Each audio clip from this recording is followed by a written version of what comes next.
सारे भारतवासियों से मैं माफ़ी मांगता हूं कि इस तरीके का बयान हमारे शिक्षा मंत्री के द्वारा दिया गया। वर्तमान शिक्षा मंत्री चंद्रशेखर जी को खुले मंच से मैं बुलाता हूं कि आप उस कार्यक्रम में आएँ और आपकी जो भी गलतफहमी है उस कार्यक्रम में आकर के, उस रामकथा में आकर के उसको दूर करें। चंद्रशेखर जी, आपसे अगर ये शिक्षा विभाग नहीं संभलता है तो आप इस्तीफा दे दें। अनर्गल बयानबाजी करके आप जिस पार्टी में हैं उसका भी आप भविष्य गर्त में लेकर के जा रहे हैं। जाति के नाम पे, धर्म के नाम पे भेद करना चंद्रशेखर जी को या उनके जैसे जो राजनेता हैं उनको बहुत अच्छा लगता है। उनको भगवान सद्बुद्धि दे। इसीलिए कह लीजिए हम लोग एक बहुत विराट भव्य रामकथा का आयोजन आने वाले 6 फरवरी को, दिनांक 6 फरवरी 2023 को ज्ञान भवन में हम लोग आयोजित करने जा रहे हैं। आप लोगों ने बयान सुना होगा वर्तमान के बिहार के शिक्षा मंत्री का, चंद्रशेखर जी का बयान बहुत घृणित, बहुत असभ्य और हम लोग कंडेम करते हैं। और मैं व्यक्तिगत तौर पे नहीं, पूरे बिहार के बिहाफ पे आप लोगों से ये कहना चाहता हूँ, पूरे भारत के लोगों को, चूँकि राम और रामचरितमानस सिर्फ बिहार में पूजित नहीं है। आपके चैनल के माध्यम से जितने लोग तक ये मैसेज जा रहा है उन सभी लोगों से ये कहना चाहता हूँ कि हाथ जोड़ करके बिहार के तरफ से, बिहार के शिक्षा मंत्री की तरफ से सारे भारतवासियों से मैं माफ़ी मांगता हूँ कि इस तरीके का बयान हमारे शिक्षा मंत्री के द्वारा दिया गया। हम लोग या बिहार के कोई भी लोग इस बात से कहीं कोई सरोकार नहीं रखते हैं। चंद्रशेखर जी का बयान जिस मुद्दे पर है आप लोग उसको देख सकते हैं। जो लाइन उन्होंने कोट किया है और उस फंक्शन में कोट किया है, आप लोगों को पता होगा, नालंदा ओपन यूनिवर्सिटी का वो कन्वोकेशन प्रोग्राम था और उस प्रोग्राम में उन्होंने क्या कोट किया कि ढोल गवार शूद्र पशुनारी सकल तारना के अधिकारी। वो बहुत निंदनीय, बहुत घृणित बयान है।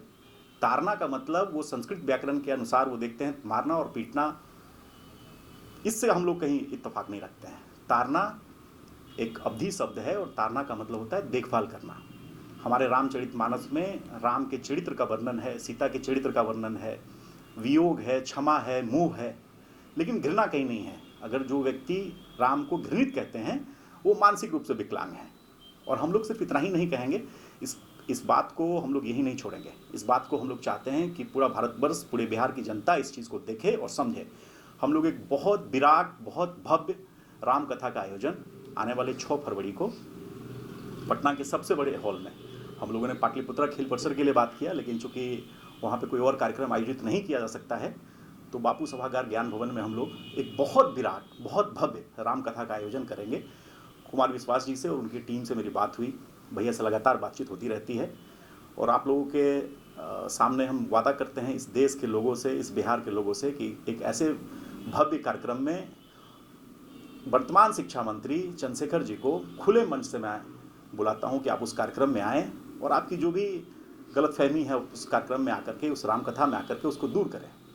उतना ही नहीं, बिहार विधानसभा, बिहार विधान परिषद, कैबिनेट के जितने लोग हैं, जितने मिनिस्टर्स हैं, विधानसभा के जितने मेंबर्स हैं, विधान परिषद के जितने लोग हैं, उन सबको भी खुले मंच से हाथ जोड़कर करबद्ध निवेदन है कि आप लोग भी उस कार्यक्रम में आए और जनता के बीच में इस तरह की बातें नहीं करें। एज ए यूथ इस बात को हम लोग कंडेम करते हैं और पूरा बिहार बहुत दुखी है। चंद्रशेखर जी, आपसे अगर ये शिक्षा विभाग नहीं संभलता है तो आप इस्तीफा दे दें। अनर्गल बयानबाजी करके आप कहीं ना कहीं आने वाले समय में आप जिस पार्टी में हैं उसका भी आप भविष्य गर्त में लेकर के जा रहे हैं। इस बयान से कोई भी लोग संतुष्ट नहीं है और हम लोग बहुत खंडन करते हैं इस बयान का। पहली बात, रही बात शिक्षा मंत्री के बारे में, हम लोग थोड़ी बहुत बातचीत और करें। बिहार का जो वर्तमान का शिक्षा नीति है, जब आप लोग देखेंगे 2011 के सेंसेक्स को निकाल के देखिए और वर्तमान का सेंसेक्स निकाल के देखिए, करीब 62% हम लोग की साक्षरता दर थी और वर्तमान में जो आप शिक्षा साक्षरता दर देखेंगे तो 69 के करीब हम लोग का साक्षरता है। एक बहुत बड़ा स्कैम है ये। नीतीश जी, आपके मंत्रिमंडल के लोग हमेशा शिक्षा मंत्री के तौर पर रहे, वर्तमान में भले आरजेडी के पास ये मंत्रालय है। एक बात को खुलेआम मंच पे मैं ये कहना चाहूँगा कि आपने देखा होगा कि एक प्रौढ़ शिक्षा की व्यवस्था बिहार सरकार में की गई है। उस प्रौढ़ शिक्षा का सिर्फ इतना ही काम होता था कि लोगों को साइन करना सिखाया जाए, नाम लिखना सिखाया जाए और उसको साक्षरता में आप गिन रहे हैं। ये सब फर्जी आंकड़ा है और ये है हमारी शिक्षा नीति। जिस डेकोरम की बात, जिस नीति की बात नीतीश जी करते हैं, उसी नीति का फल आप लोग देख रहे हैं। जिनको रामचरितमानस घृणित लगता है, जिनको मौका मिले तो जाति के नाम पे, धर्म के नाम पे भेद करना चंद्रशेखर जी को या उनके जैसे जो राजनेता हैं उनको बहुत अच्छा लगता है, तो हम लोग इसको कंडेम करते हैं। कहीं से भी हम लोगों का बिहार के लोगों के प्रति, देश के लोगों के प्रति ये जिम्मेदारी है कि अगर इस तरीके का बयान किसी ऐसे शिखर के व्यक्ति के द्वारा दिया जा रहा है जो उस उच्च पद पर हो, से शर्त हो, तो हम लोग इसको गलत मानते हैं।